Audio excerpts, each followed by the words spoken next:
আসসালামাইকুম প্রিয় দর্শকবৃন্দ, স্বাগতম আপনাদের প্রিয় চ্যানেলে। আজকে আমি আপনাদের সামনে এমন একটি গল্প নিয়ে এসেছি যেটা শুনতে শুনতে আপনার বুকের ভেতরটা ঠান্ডা হয়ে যাবে। একটু ভাবুন তো, রাতের বেলা আপনি একটা বাসে চড়লেন, মাত্র এক মুহূর্তের জন্য চোখ বন্ধ হলো, আর যখন চোখ খুললেন পুরো পৃথিবীটাই বদলে গেছে।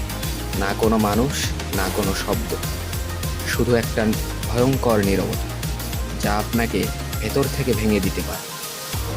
আজকের পর্বে এমনই এক অসম্ভব রাতের গল্প বলতে চলেছি। শেষ পর্যন্ত অবশ্যই থাকবে, কারণ গল্পের শেষে এমন একটা সত্য লুকিয়ে আছে যেটা জানার পর আপনিও হতবাক হয়ে যাবেন। গল্প শুরু হয় মংকক বাস স্ট্যান্ড থেকে। রাতের আধারে একটা লাল রঙের মিনি বাস দাঁড়িয়ে আছে তাইপো। একে একে মোট 17 জন যাত্রী সেই বাসে উঠলেন। কেউ কাউকে চেনেন না, কেউ পার্টি সেরে ফিরছেন, কেউ সারাদিনের ক্লান্তি বুকে নিয়ে ঘরে ফিরছেন। একজন ইন্স্যুরেন্স এজেন্ট আছেন যার চোখে মুখে ক্লান্তির ছাপ স্পষ্ট। একজন তরুণ ছেলে আছে যে বরাবর ফোনের স্ক্রিনে তার প্রেমিকার মেসেজের অপেক্ষা করছে। আর আছে একজন রহস্যময়ী মহিলা যাকে দেখলেই মনে হয় কোথাও যেন একটা অদ্ভুত ব্যাপার আছে। বাস ছেড়ে দিল, সব কিছু স্বাভাবিক। রাস্তার আলো, ইঞ্জিনের শব্দ, জানালার বাইরে ছুটে যাওয়া শহর।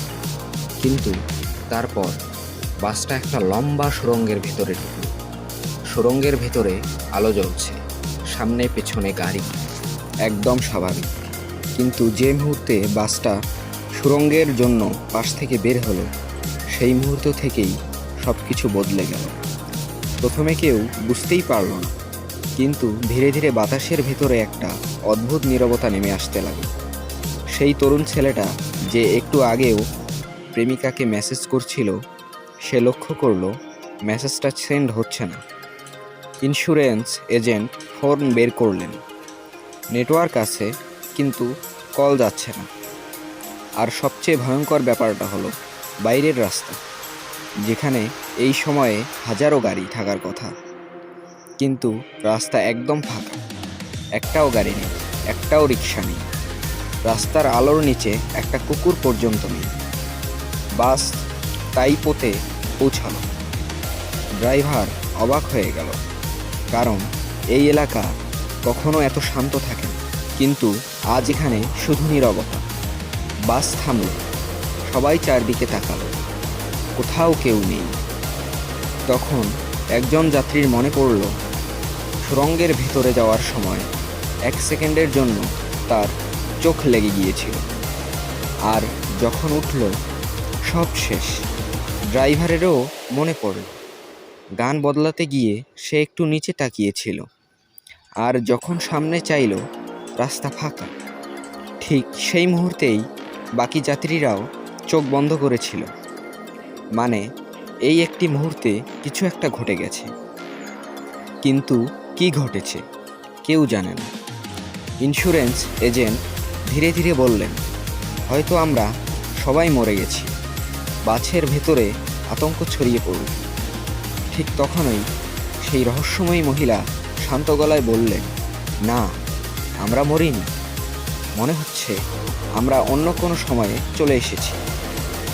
কি হয়েছে সেটা বোঝার জন্য কয়েকজন সাহস করে বাস থেকে নামল। দোকানপাট খোলা, রেস্তোরাঁর টেবিলে খাবার সাজানো, কিন্তু খাওয়ার মানুষ নেই।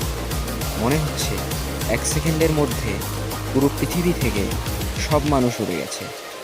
চিৎকার করলো কেউ, কেউ আছেন? শুধু নিজের গলার প্রতিধ্বনি ফিরে এলো। ইন্টারনেট চেক করা হলো, আর তখনই সবচেয়ে বড় ধাক্কাটা লাগলো। পৃথিবীর সব নিউজ ওয়েবসাইট রাত 2টা 8 মিনিটের পর আর আপডেট হয়নি, যেন সেই মুহূর্তে সময়টা থমকে গেছে। এই সময়ে সেই তরুণ ছেলে আর একটি মেয়ে কথা বলতে বলতে হাঁটছিল। হঠাৎ দূরে রাস্তায় ছেলেটার চোখে পড়ল একজন লোক, গায়ে মাস্ক পরা।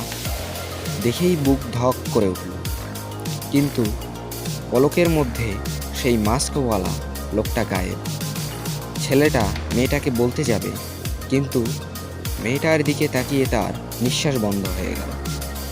মেয়েটার মুখ নীল হয়ে গেছে, চুল বাতাসে উঠছে, কিন্তু বাতাস নেই। পরের মুহূর্তে মেয়েটা আবার স্বাভাবিক, যেন কিছুই হয়নি। এই রাতের ভয়াবহতা এখানেই শেষ নয়। যে 4 জন যাত্রীকে রাস্তায় নামিয়ে দেওয়া হয়েছিল, তাদের মধ্যে একজন হঠাৎ বমি করতে শুরু করলো। শরীর থরথর করে কাঁপছে। বাকি 3 জন ছুটে গেল। আর তখনই ঘটল এক অকল্পনীয় ঘটনা। সেই ছেলেটার শরীর থেকে ধোঁয়া বের হতে লাগলো, আর চোখের সামনে তার সমস্ত শরীর গলে গেল। এই দৃশ্য দেখে 3 জন প্রাণ বাঁচাতে ছুটল। ছুটতে ছুটতে রাস্তায় লাল টি শার্ট পরা একটা ছেলে হঠাৎ থেমে গেল। তার শরীর স্তম্ভ হয়ে গেল। আরেকজনের মুখ ফুলে উঠল, আর মুহূর্তের মধ্যেই বিস্ফোরণ। এই মুহূর্তে সবার ফোন একসাথে বেজে উঠল। অজানা নম্বর থেকে কল। ফোন ধরতেই অন্য পাশ থেকে কোনো মানুষের গলা নয়, একটা যন্ত্রের মতো শব্দ। বিপ বিপ করে কিছু বলছে। সেটা ছিল মোর্স কোড। বাসের মধ্যে একজন চশমা পরা টেকনিশিয়ান ছেলে ছিল। সে ল্যাপটপ খুলে সেই কোড ডিকোড করার চেষ্টা করল। কিছুক্ষণ পর তার মুখ ফ্যাকাশে হয়ে গেল।